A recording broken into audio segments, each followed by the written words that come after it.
I think this is what a lot of YouTubers would call a life update. I don't know if it's quite that for me.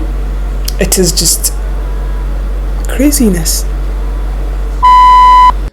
Most of the time, people hardly tell you what they are going through. Even when they do open up, they barely tell you the entire story. And truthfully, they don't have to. What is factual is that everyone is going through something. And one thing that you can do is be kind to whomever you come across. Because mostly your opinion of them is just that, your opinion of them. And this is true even for YouTubers who seem to document their lives. We only show you what we want you to see at the time that we want you to see it, even with our struggles, because as humans, we're hardwired to do so.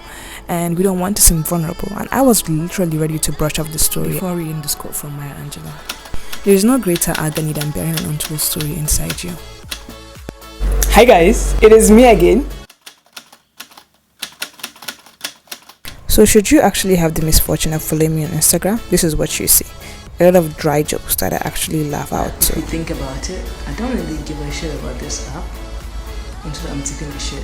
Oh my god, don't leave me. We'll just bring bags to you on Jollof, honestly. But welcome back. Alright, let's go. This is the story of the last few months of my life.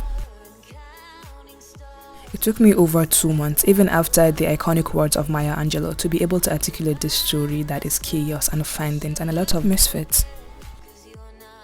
I quit my job for reasons I'm not mentally ready to disclose just yet. I will at some point, because it's that big.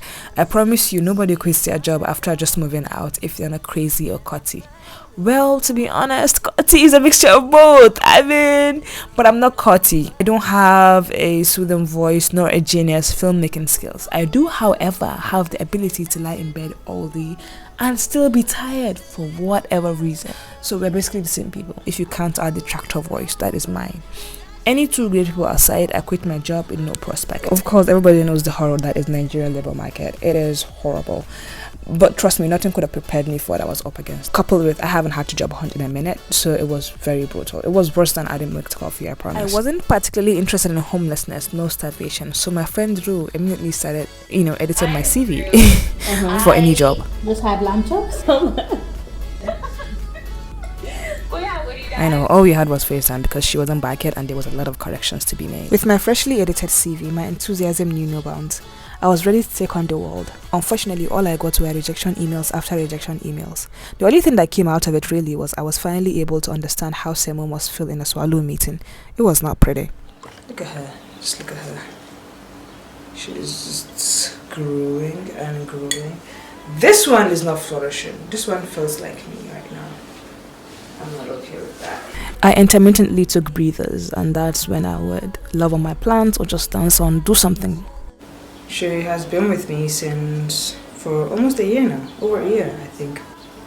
Doing great. Love it. Here's the thing, if you're not me, you probably think that I've got my shit together.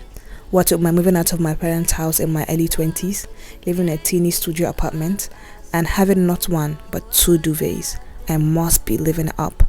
Clearly. Despite the aforementioned success, I still have my fair share of struggles, and I will share some of them here in this video. Well, right after I finish singing, actually. Do this whole thing. After getting my 9th rejection email, I was like, you know what? Let's shoot a YouTube video. Let's see how this goes. Hi guys, welcome. You're well. I hope you're okay. No, this is not working.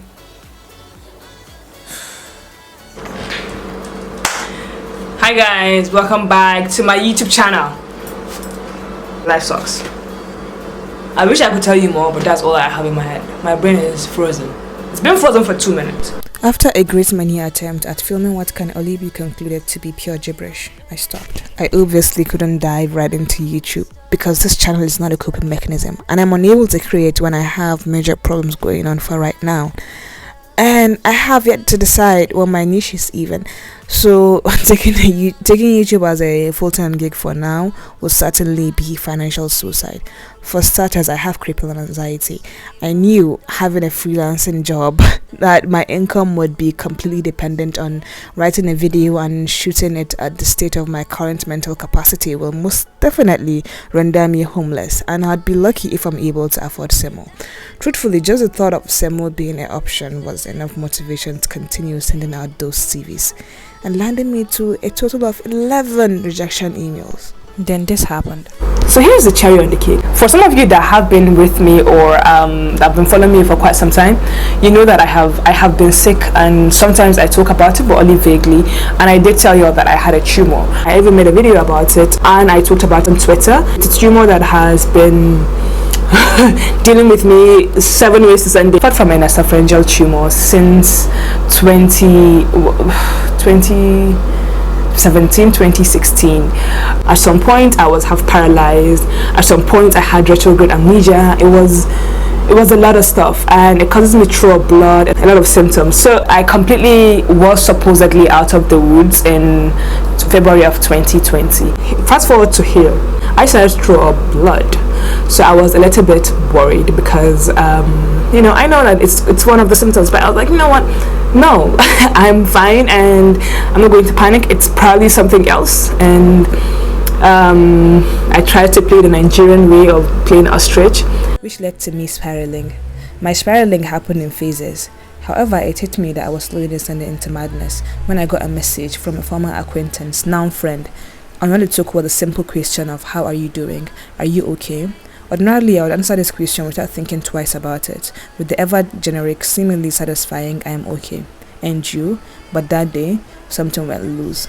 It did not happen. I still don't know what it was exactly that triggered me. Probably her calming tone. Probably years of traumas that people see as maturity. We'll probably never know. I continued to spiral out of control. I couldn't stop thinking about other things that could go wrong. Because this is what happens. When you live by yourself, every responsibility is on you. What if I run out of this? What if I run out of this and I don't have any way of getting any of that? And then, things just continue to just take different shapes. And my spiraling did not take one particular shape. I was, singing one time. I wasn't just lying down and thinking about my entire life crashing before my eyes. No, I would sing, I would go into denial, I would fall out of just eating, I would just then go back to drinking coffee, then watching TV shows. There was a lot of roller coaster. That was seemingly unstoppable. But eventually I had to go for imaging, different types of imaging, and I was and I wasn't really surprised though, and I found that I have some lesion-like tumor, and that is currently also part of things that I am dealing with. So it's been quite the crazy ride for me, I would lie. And alhamdulillah, I have very supportive people in my life, even though we're crazy. Who does that? My entire support system rallied behind me. Put me on cooker and small chops and 2. That's what is in here. She's literally just sent me. I love this coffee thing. It's a different. Me and she's sending me masa. Look at the color. My friends just really know me. Oh my god, it's so pretty. I can't wait to do try whatever it is. Honestly, I believe they needed me alive to make them laugh. But hey, we're all good for something. Maybe not brain surgery, but same results. Mahmoud Jaffa, FaceTime audio. Mahmoud, I want my body to be brown, the same color as my face. I would literally call Mahmoud for every single thought that would run through my head, and he was like, Siba, I deserve payment. I am done providing you with free services. And I can't thank them enough. That is why I took some time to come back on YouTube, because whenever I want to come back, I don't even know how to start to come back. But alhamdulillah, and I don't want you to leave sad comments on my YouTube video and pity me. I really hate pity. That is one of the reasons I don't really talk about my health crisis in public, because of that. Yeah, my health is something that I'm currently struggling with, and it's in crisis mode. But really, there's nothing I can do about it but go through this phase that I am in life. But also, I am actually okay. As much as things may seem glim, I'm actually okay. All things considered, I'm doing amazing. I think it's important to me that I know that I am much more than the bad things that have happened to me in this life. Oh, please do not leave sad comments on this. I want you to do all the normal things. I want you to comment on my YouTube video. I want you to comment really positive stuff. I want you to share my YouTube video. I want you to like it. I want you to watch my ads. I want you to do all of that. And there's this quote from Nightbird. I'm going to look at it first. She said, and I quote, "You cannot wait until life isn't hard anymore before you decide to be happy." If you haven't watched the audition, please go. It is one of the most inspirational things that I have watched, because this is something that I have really, embodied, but I've not been able to quite articulate in that way. Do you get? So a lot of exciting things actually coming along. I have videos filmed. I have things that I want to continue to upload. I am going to do that at my own pace, of course, but it's not going to be 2 months long interval. So at least that is out of the way. So thank you, and I will see you. Bye.